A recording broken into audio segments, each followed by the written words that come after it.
Hallo und herzlich willkommen zu einem digitalen Quick-Tipp. Mein Name ist Arno Burger.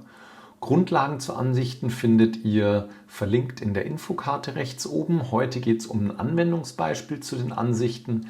Ich möchte mir nämlich in den Aufgaben eine Ansicht machen, in der ich nur die geschäftlichen Aufgaben sehe und nicht die privaten, die ich hier auch mit aufgenommen habe. Damit ich schon mal sehe, welche das sind, habe ich hier eine Spalte eingeblendet zur Vertraulichkeit. Habe ich in ein paar Videos schon gezeigt, wie das geht. Und da seht ihr, die untersten beiden sind privat, die anderen drei sind normal.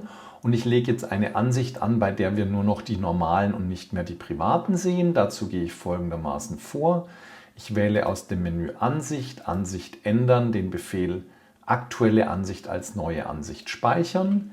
Ändere den Namen, ich nenne die mal geschäftlich, einfache Liste, bestätige mit OK.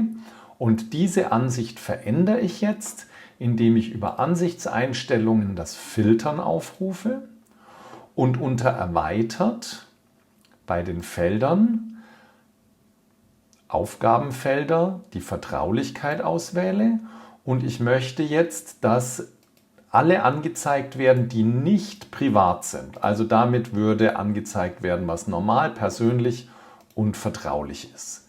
Ich füge das zur Liste hinzu, bestätige mit OK, bestätige nochmal mit OK.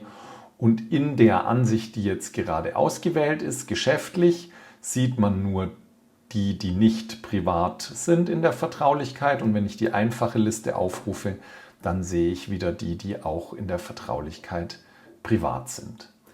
Wenn ihr weitere Ideen für Ansichten habt, die ihr gerne sehen würdet, schreibt mir das in die Kommentare. Ich mache da gerne ein Video dazu. Ansonsten hoffe ich, dass es euch gefallen hat. Hinterlasst mir gerne einen Daumen hoch oder abonniert den Kanal. Das war's für heute. Ciao, euer Arno.